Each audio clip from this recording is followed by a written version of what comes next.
رحمان کے بندے اور ان کی خدمات کا اعتراف نہ کرنا رحمان کی ناشکری اور رحمان کے بندوں سے ناانصافی ہے۔ مصائب و آلام میں گرفتار اور درد میں ڈوبی ہوئی انسانیت کا درمہ تلاش کرنے والے مسیحا جناب ڈاکٹر وقار احمد نیاز کی ہمارے درمیان موجودگی ماحول میں آسودگی پیدا کرتی ہے اور روحانی مسرتوں کی نوید دیتی ہے۔ ان کے ساتھی بھی بے شمار محاسن کا مجموعہ اور اوصاف حمیدہ کے پیکر فکر و عمل ہیں، جو مجبور آنکھوں میں سوال کے جواب نہ صرف پڑھ لیتے ہیں بلکہ ان کے بے ربط جملوں میں مخفی ضرورتوں اور سہولتوں کے اسباب بھی بے طلب مہیا کر دیتے ہیں۔ اس کاروان بہار کے میرے کارواں کی خوئے دل نوازی میں دن بدن اضافہ ہوتا چلا جا رہا ہے۔ رحمان فاؤنڈیشن کے زیر اہتمام چاروں صوبوں اور بیرون ملک میں بھی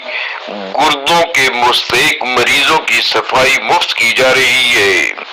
جس پر لاکھوں روپے خرچ ہو رہے ہیں۔ گزشتہ روز پروفیسر ڈاکٹر زرکا نسیم کی معیت میں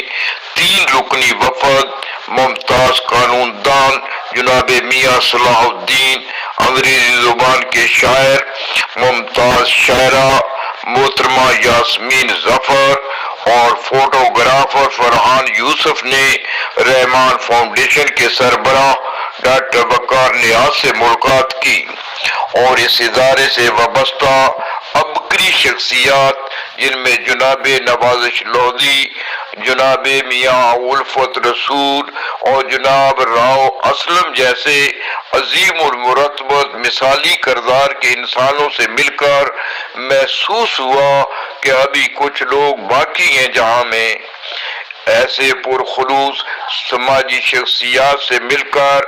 معلوم ہوا کہ ڈاکٹر وقار نیاز مستحق افراد کو گردوں کا علاج اور صفائی مفت فراہم کرتے ہیں اور گردوں کو ناکارہ ہونے سے بچاتے ہیں۔ ایسے جان کنی کی کیفیت میں مبتلا لوگوں کو نئی زندگی ملی ہے۔ نوازش لودھی نے